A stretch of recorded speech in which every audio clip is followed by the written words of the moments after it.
오직 여호와를 앙망하는 자는 새 힘을 얻으리니 독수리가 날개치며 올라감 같을 것이며 다른 박질하여도 곤배하지 아니하겠고 걸어가도 피곤하지 아니하리로다.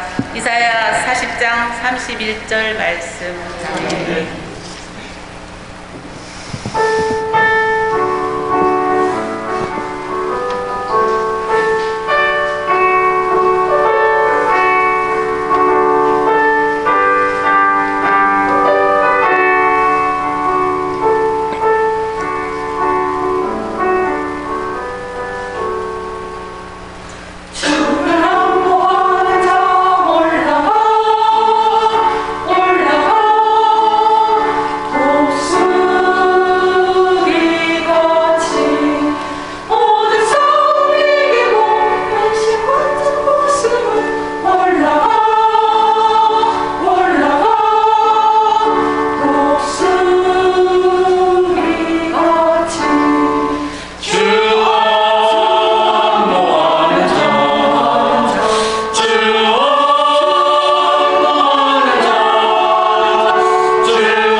할렐루야.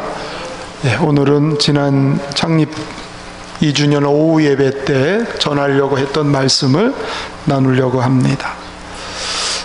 저희 교회는 초대교회의 여러 교회 중에 하나였던 빌라델비아 교회를 모델로 세워진 것이 우리 교회입니다. 다윗의 열쇠를 가지신 예수님께서 말씀하시기를 내가 네 앞에 열린 문을 두었으되 등이 닫을 사람이 없으리라. 그 열린 문, 빌라델비아 교회에 하나님이 열린 문을 두었다. 저는 그것이 우리에게 성취되고 여러분에게도 이루어지기를 축원합니다. 하늘 문이 열리면 못할 일이 없습니다. 하늘 문이 열리면 교회든 개인이든 못할 일이 없습니다. 반대로 우리가 땅에서 아무리 애를 쓰고 수고해도 하늘 문이 닫히면 헛수고일 뿐입니다. 껍데기 인생이 되고 마는 것입니다. 이 하늘 문이 열렸던 빌라델비아 교회는 믿음으로 세워진 교회입니다. 오늘 읽은 말씀에 보면 네가 작은 능력을 가지고도 내 말을 지키며 내 이름을 배반하지 아니하였도다. 하나님이 빌라델비아 교회를 너무 잘 아시는데 적은 능력을 가지고도 주의 말씀을 지키고 핍박 속에서도 주의 이름을 배반치 않은, 믿음으로만 가능한 일이죠. 믿음 없이는 불가능한 그런 일입니다. 이렇게 빌라델비아 교회는 세상이 어떻게 바뀌고 어떤 유혹과 핍박이 와도 요동하지 않는 그런 새 속에 물들지 않는 순결한 믿음의 교회, 성도들, 그렇습니다. 여러분, 주님 앞에서는 외적인 조건이나 상황이 크게 문제가 되지 않아요. 여기 작은 능력을 가졌다라고 하는 말은 능력이 거의 없다 이런 뜻인데, 당시에 이 빌라델비아 교회를 보면 사회적인 신분이나 지위, 소유 이런 것들이 변변치 못한 그런 교회였습니다. 아마 세상 사람들이 볼 때 우습게 볼 수도 있겠지요. 이런 변변치 못한 교회, 외적인 조건이나 상황은 별로 내세울 곳 없는 작은 교회. 그런데 주님은 그들의 믿음을 기뻐하셨고 그들의 믿음을 인정하셨고, 그래서 주님께서 이 교회를 칭찬하시면서 시험의 때를 이기게 하고 너희에게 면류관을 주고 너희를 기둥 같게 하리라, 이렇게 약속해 주신 것입니다. 우리 속담에 작은 고추가 맵다고 했습니다. 작은 거미가 온 천지에 거미줄을 칩니다. 영역이 자꾸 넓어지는 거지. 작아도 귀하게 살아갈 수 있습니다. 저는 우리 열린문교회나 여러분들이 다 주님 앞에 귀하게 살아가는 그런 하나님의 삶이 있어지기를 축원합니다.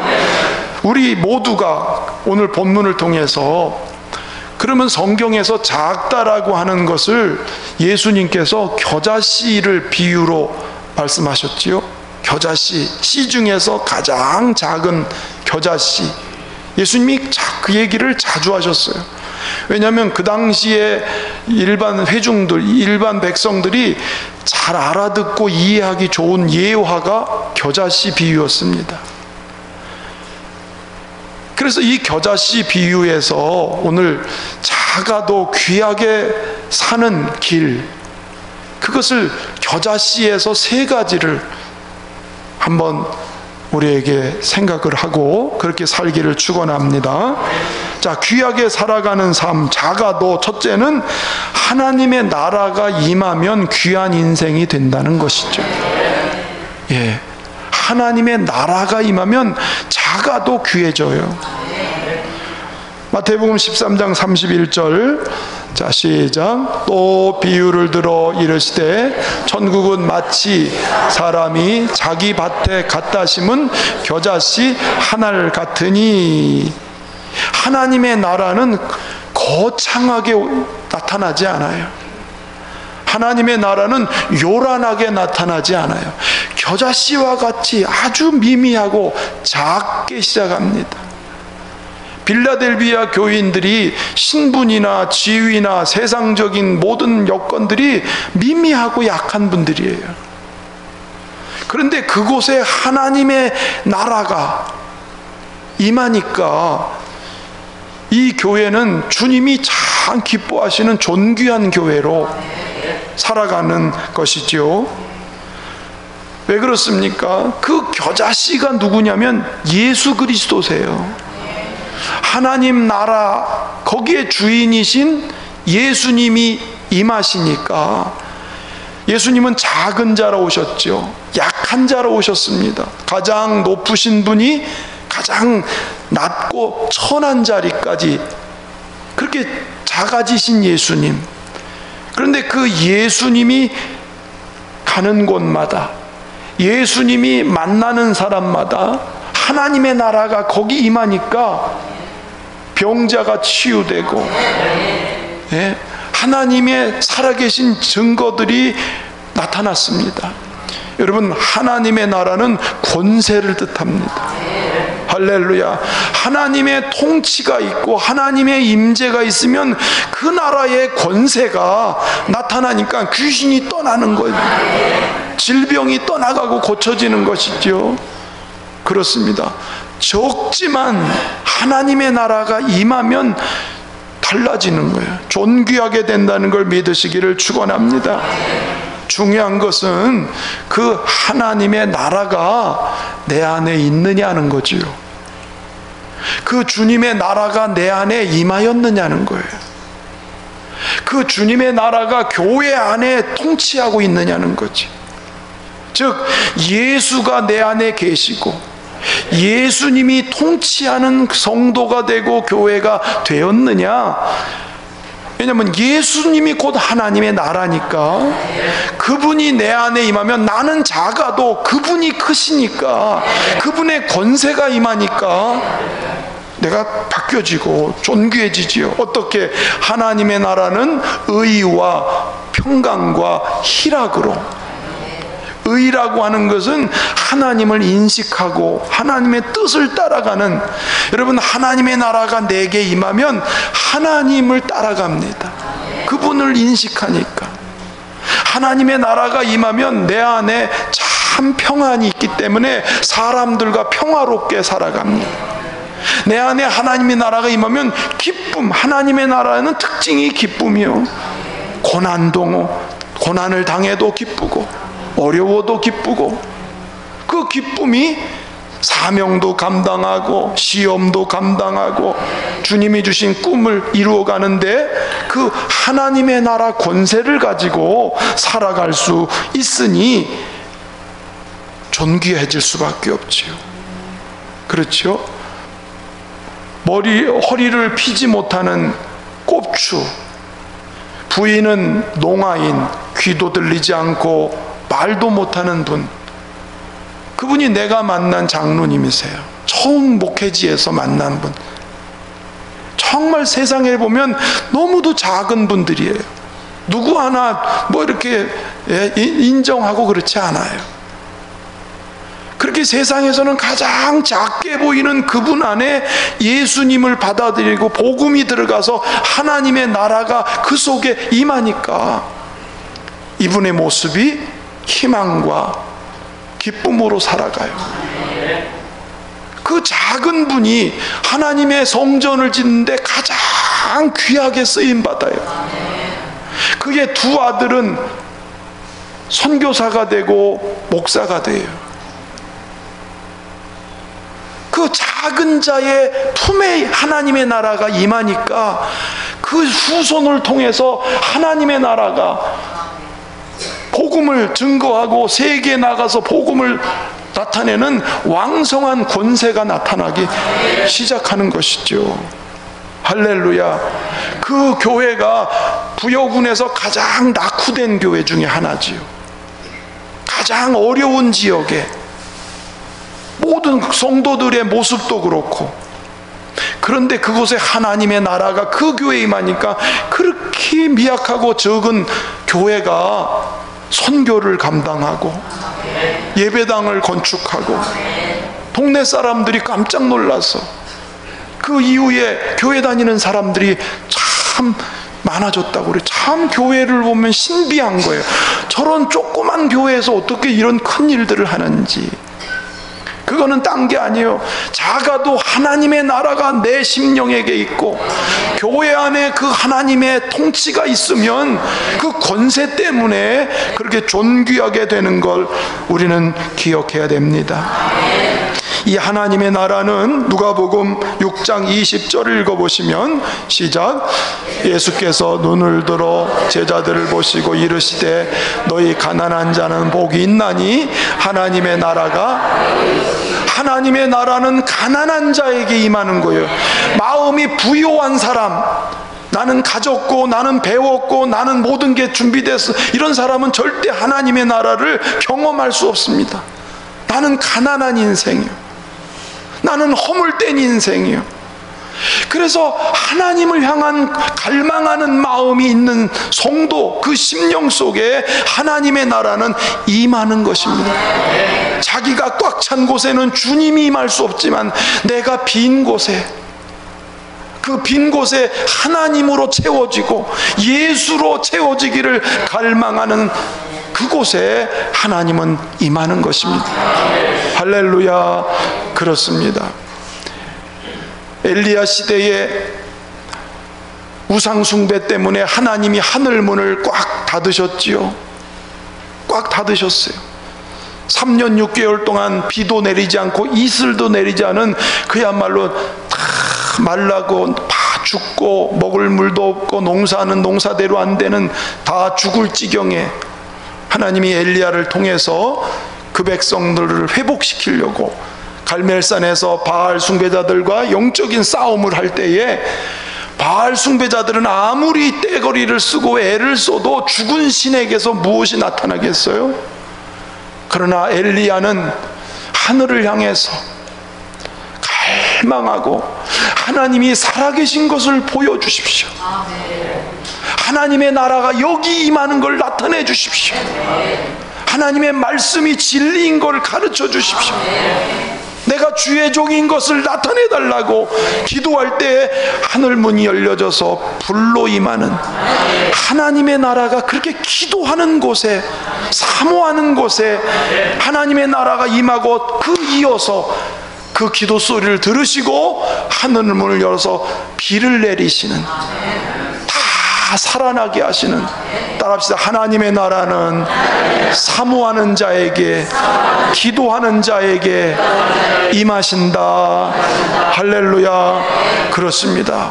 오늘 성도 여러분, 이곳에 와서 한 가지 꼭 기억하십시오. 하나님의 나라는 저 천국 죽어서 가는 곳이만이 아니라 지금 여기에, 따라합시다. 지금 여기에, 지금 여기 내 안에, 지금 여기 우리 안에 임하는 것이다. 그러면 존귀해지는 거예요. 내가 뭘 많이 드릴까, 뭘 어떻게 해야 될까, 이렇게 고민하고 갈등하지 마십시오. 내 안에 하나님의 나라가 임하면 되는 건데, 그 하나님의 나라는 없으면서 자꾸 겉으로 뭘 하려고 하지 말라는 거예요. 하나님의 나라가 임하는 것이 중요한 거지요. 할렐루야. 그렇습니다. 두 번째, 작아도 생명의 믿음이 있으면 귀하게 삽니다. 마태복음 17장 20절 말씀을 읽어보겠습니다. 시작. 진실로 너희에게 이르노니 만일 너희에게 믿음이 겨자씨 한 알만큼만 있어도 이 산을 명하여 여기서 저기로 옮겨지라 하면 옮겨질 것이요 또 너희가 못할 것이 없으리라. 여러분, 겨자씨 한 알만한 믿음인데 산을 명한다는 거예요. 못할 것이 없다는 거예요. 우리가 볼 때 겨자씨는 너무도 작은 건데 이 겨자씨만한 믿음만 있어도 큰 일을, 큰 역사가. 아멘. 아까 하나님의 나라는 권세지요. 여러분, 이 겨자씨에게는 뭐가 있냐면 생명이 있는 겁니다. 아멘. 생명은 딱딱한 밭도 뚫고 올라오고, 바위 틈이 안 보이는 바위 틈도 뚫고 나오고, 물결이 아무리 거세도 산 물고기는 뚫고 올라가고, 겨울이 왕성하게 모든 나무들이 죽은 것 같아도 살아있으면 봄에 다시 뚫고 나오는 거예요. 왜? 생명은 힘이기 때문에. 생명 있는 믿음이 이렇게 놀라운 큰 일을, 능력 있는 일을 하게 하는 하나님의 은총인 걸 믿습니다. 할렐루야. 따라합시다. 내 안에 생명의 믿음으로 하나님이 일하신다. 하나님은 우리의 믿음을 보시고 일하신다고 그랬죠. 과연 그 믿음이 생명이 있는 산 믿음인가? 믿음의 모양만 있는가? 하늘과 땅 차이 아니겠어요? 주님이 믿음을 보시고 하신 대표적인 이것이 저 시돈 땅, 두로 땅, 이방 땅, 거기에 가나안 여자. 아마 예수님의 소문을 들었든지 예수님이 그 땅에 방문할 때에 이 여자는 예수님 앞에 쫓아갑니다. 다윗의 자손 예수여, 나를 불쌍히 여기소서. 내 딸이 흉악하게 귀신 들렸나이다. 소리를 지르는데 주님이 대답을 안 하니까 제자들이, 예수님, 저 여자가 시끄럽네요. 저 여자한테 뭐 좀 어떻게 해주시지요? 나는 이스라엘 외에는 잃어버린 양을 찾으러 오지 않았다. 여자가 또 나갑니다. 엎드립니다. 주여, 나를 도와주세요. 나를 도와주세요. 여자를 보십니다. 자녀에게 줄 떡을 개에게 줄 수 있겠느냐? 자녀는 이스라엘 백성이고 개는 이방 여자예요. 떡은 하나님의 약속과 축복이에요. 이 떡을 개에게 줄 수 있겠느냐? 그랬더니 여자가 옳습니다. 나는 개와 같습니다. 그러나 상에서 떨어지는 부스럭이라도 줬사오니. 주님이 그 여인의 그 고백을 보고 그렇게 냉대를 당하고 그렇게 외면을 당하고 그런 가운데도 이 믿음이 그걸 뚫고 가는. 여러분, 우리 같으면 에이, 간도 내가 갈 데가 없냐 뭐 이러면서 집어쳤을지 몰라요. 교회 다니다가 조금만 어려우면 에이 몰라, 안 해, 싫어, 간도 이러기가 쉽지 않아요? 뭔 문제만 생기면 아이고. 근데 이 여인은 개 취급을 받는 거예요. 쳐다보지도 않는 거예요. 근데 그걸 뚫고 가는 거예요. 그러면서 하는 말이, 개가 이 상에서 떨어지는 부스럭이 작은 거라도 주님이 깜짝 놀라시고, 여자야, 네 믿음이 진짜다. 네 믿음이 진품이다. 네 믿음이 생명이다. 예수님이 크다고 얘기하는 뭐 분량이 크고 작은 게 아니야. 네 속에 진짜 생명 있는 믿음이다. 그러면서 주님이 네 소원대로 되라. 즉시로 그의 흉악한 귀신 들렸던 딸이 정상으로 돌아오게. 할렐루야. 주님은 이 이방 여인, 정말 초라하기 짝이 없는 이 작은 여자를 통해서 큰 일을, 하나님의 큰 일을 그에게 나타내시는. 할렐루야. 그렇습니다. 여러분, 이 믿음이 어디서 올까요? 로마서 10장 17절 여기서 나옵니다. 시작. 그러므로 믿음은 들음에서 나며 들음은 그리스도의 말씀으로 말미암는. 여러분, 참된 믿음은 말씀을 통해서 임하는 줄로 믿습니다. 이 여인은 소문을 통해서 들은 말씀이지만 철떡같이 믿었어요. 예수님은 능히 하실 수 있다고 말씀을 들으면서 믿어지니까 그 앞에 찾아왔고 그 앞에 엎드렸고 냉대를 받아도 포기하지 않은, 진짜 믿음은 말씀으로 오지 않는 믿음은 다 자기 감정, 자기 기분, 자기 신념, 여기서 끝나는 것. 이런 거는 조금만 어렵고, 조금만 내 마음에 안 들고, 조금만 내 생각에 틀리면 그만둡니다. 그러나 말씀으로 오는 믿음은 내 상황이 아무리 내 뜻하고 달라도 하나님은 할 수 있다, 하나님은 하신다, 나하고 달라도 주님이 하시면 된다, 그러고 갈 수 있는 그 믿음, 이 생명의 믿음은 말씀을 통해서, 이 여인처럼 빌라델비아 교회 그렇게 작아도 주님이 그 교회를 아주 칭찬하고 높이고 기둥같이 쓰신 이유가 말씀을 붙들었기 때문에. 여러분, 우리의 믿음도 생명이 있는 믿음, 이 믿음으로 다 세워지기를 주의 이름으로 축원합니다. 세 번째로, 작지만요, 작아도 주님의 비전, 주님의 꿈이 있으면 귀하게 살게 됩니다. 누가복음 13장 19절 말씀 같이 읽어보겠습니다. 시작.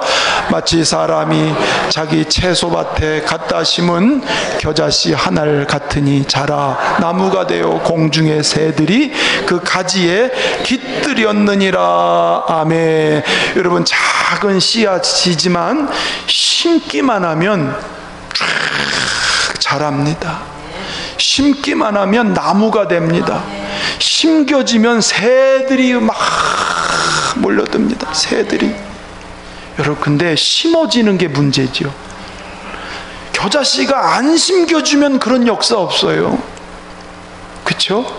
마찬가지. 여기서 심긴다는 건 뭐냐면 하나님의 말씀을 통해서 내 안에 꿈이 심어져야, 꿈이 생겨야 그 다음 단계로 자라기도 하고 풍성해지기도 해요.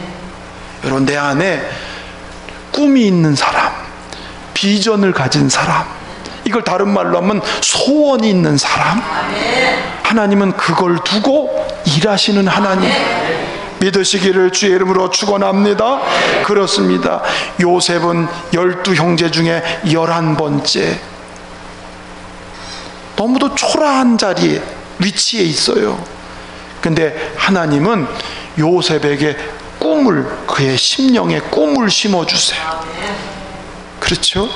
어렸을 적에 꿈을 심어주세요. 그런데 이 어렸을 때에 심어진 이 꿈이 그냥 순탄하게 쫙 되는 게 아니에요. 씨가 심겨지기 나서는 제가 모르긴 몰라도 씨가 땅을 어떻게 뚫고 가느라고 머리카락도 아프고 말이지. 좀 놨더니 웬 햇볕이 이렇게 따가운 거야. 그게 유익하긴 하지만 걔 입장에서는 왜 이렇게 따가워? 바람이 불었다가는 이게 그냥 회청 뽑힐 것 같아. 숱한 고난을 다 뚫고서 나무가 되고 크기를 시작하는 거예요. 요셉도 꿈은 가졌어요. 하나님이 너를 내가 크게 쓰리라고 꿈을 주셨는데 형들이 시기해요. 형들이 미워해요. 조그만 놈이 자랑만 하고 말이지, 저건 아버지 사랑받았다고 자기 우쭐대고 저놈 죽여버려야 되겠다. 형들이 그를 팔아버려요. 형 살려줘. 아랑곳 없이 그들 팔려서 애굽 나라의 노예가 됩니다. 참 얼마나 큰 상처고 얼마나 큰 아픔이 요셉의 가슴 속에 있겠어요. 그런데요, 그런 고난과 그런 어려운 과정, 꿈의 사람은 반드시 이게 있어요. 꿈을 가지고 사는 사람들에게는 반드시 있다고요. 그런데 놀라운 것은 그런 어려움, 고난, 시련이 와도 그 꿈을 틀어막지는 못해요. 힘들어도 나무는 씨는 커서 자라듯이 꿈이 있으면 그 꿈이 고난과 시련을 나가는데 어떻게? 여호와께서 요셉과 함께 하심으로 감당할 믿음을 주십니다. 견딜 힘을 주십니다. 그 그 노예 생활을 하고 심지어는 감옥에, 억울하게 감옥에도 가는 처지에 전락되지만 여호와께서 그와 함께 하시니 그곳에서도 견디고 참고 이기고 버티면서 하나님은 반드시 꿈을 이루신다. 그러더니 결국은 하나님이 어떻게 하세요? 애굽의 총리가 돼요. 꼬리가 변하여 머리가 되게 하세요. 망할 인생이 최고의 인생으로. 그건 누가? 꿈을 하나님이 이루시는 거예요. 창세기 49장 22절 다 같이 읽어봅시다. 시작. 그 가지가 담을 넘어다. 자, 가지라고, 요셉을 가지에 비유했어요. 요셉의 심령에 하나님이 꿈, 말씀의 비전을 탁 심어줬더니 근데 어디에 심은 것 같으냐면 샘가에, 물가에 심겨진 것 같아요. 예. 그러니까 가뭄 때도 샘가에 심겨진니까 자라는 거예요. 고난 때도 자라는 거예요. 막 자라더니 결국은 무성한 가지가 돼서 담을 넘어간다는 것은 지경이 넓어지는 거예요. 할렐루야. 여러분, 요셉 고난 어려움이 있었지만 요셉 때문에 그 흉년의 때 가족들이 다 굶어 죽을 위기인데 요셉 때문에 가족들이 다 살아요. 애굽 민족이 살아요. 팔레스틴의 수많은 나라들이 흉년, 7년 대흉년 때 다 죽어가는데 이 요셉 한 사람 때문에 다 살아서 모두가 요셉 앞에 절하는 거예요. 요셉 앞에 와서 다 형제들도 와서 절해요. 팔아버린 형제들도 절하고 다 아버지, 엄마 다 절하는 거예요. 꿈이 이루어졌어요. 그렇죠? 그러더니 가나안 땅에, 그 후손들이 가나안 땅에 들어갔을 때는 12지파 중에서 가장 넓은 땅을 기업으로 선물을 받습니다. 두 몫을, 므낫세, 에브라임 두 몫으로 기업을 받으니까 12지파에서 최고의 기업을 얻는 거예요. 존귀한 사람이 되는 거예요. 그는 작은 인생처럼 그렇게 고되고 어려운 삶을 살았지만 하나님이 주신 그 꿈을 가지고 그렇게 선 거예요. 빌립보 2장 13절 읽어볼까요? 시작. 행하시는 이는 하나님이시니 자기의 기쁘신 뜻을 위하여 너에게 소원을 두고 행하게. 자, 보세요. 우리 안에서 행하신다고 그랬어요. 하나님이 어디서 일하신다고요? 우리 안에서, 우리들 가운데서. 할렐루야. 하나님이 그냥 혼자서 이렇게 일하시는 게 아니라 우리에게 소원 주셔요. 꿈을 주셔요. 비전을 주세요. 우리에게 그런 마음을 주시고 그거를 이끌고 가세요. 그 일을 할 수 있게 하신다, 그 말이에요. 그래서 꿈을 주셨으니 그 꿈을 책임져 주실 거 아니에요. 할렐루야. 그게 요셉이었던 거예요. 아멘. 그래서 성령 받으면 꿈이 생겨요. 성령의 사람은 비전이 있어요. 네? 내가 지금 모든 여건, 상황, 처지가 가장 힘들어도 하나님이 주신 성령의 비전인 사람은 벌써 얼굴빛이 다르고요, 살아가는 모습이 다르고. 왜? 하나님이 하신다. 믿습니까? 그렇습니다. 사람 낳는 어부가 되게 하리라. 제자들에게 꿈을 줬는데 예수님은 되게 하시잖아. 그렇죠? 성경의 인물, 그런 인물을 들려면 한두 끝도 아니에요. 아까 말씀드린 고 김용철 장로님도 마음에 하나님의 은혜가 임하니까 소원이 생겼대요. 그건 제가 전도사 때 그 교회를 갔는데 이분이 말만 떠요. 나는 평생 예배당 짓고 천국 가고 싶어요. 예배당 짓고. 그분 형편에 예배당을 지을 수가 없어. 그분 형편에. 근데 입만 열면 나 예배당 짓고 평생에 예배당 짓고 가겠다. 그걸 노래했어요, 그분이.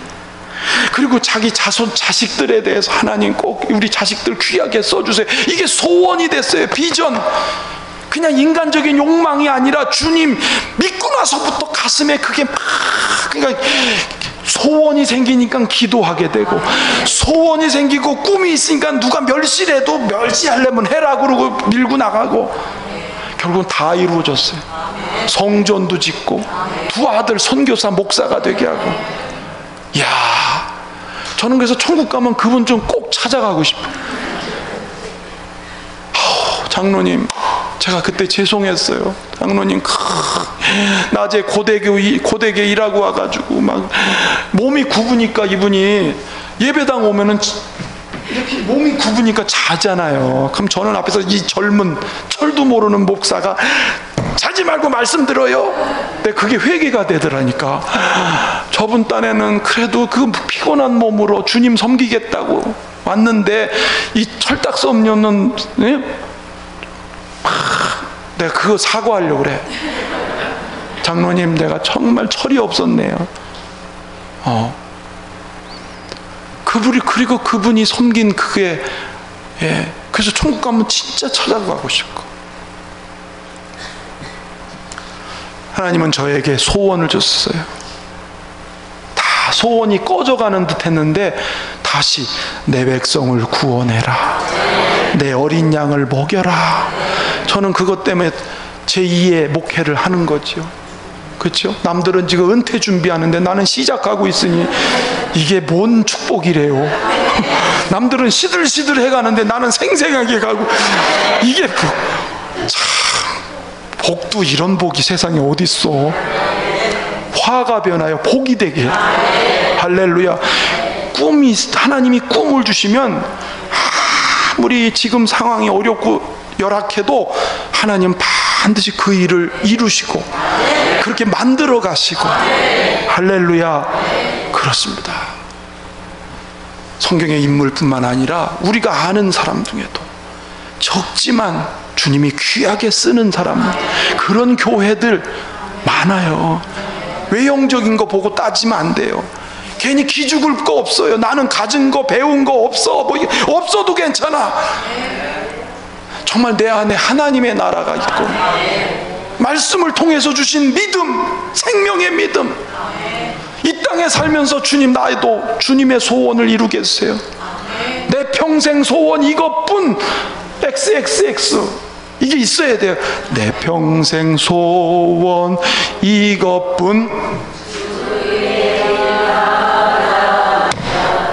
근데 그 주의 일이 구체적으로 뭐냐는 거예요. 누구처럼 예배당 짓는 건지, 아니면 선교를 하든지, 누구처럼 뭐 샘을 파든지, 누구처럼 아니면 누구처럼 어려운 이웃을 돕든지, 그 주의 일 하는 구체적인 소원이 뭐냐. 그것이 크고 작은 게 문제가 아니고 내가 너를 통해서 그 일을 하고 싶다, 그 소원이 있으면 그게 행복인 거예요. 그러면 여러분 목숨 하나님 안 데려가셔. 소원이 있으면 안 데려가셔요. 여러분 그렇게 쓰임 받아야 되잖아요. 한번 합시다. 내 안에 하나님의 나라 임하소서. 생명의 믿음을 부어주소서.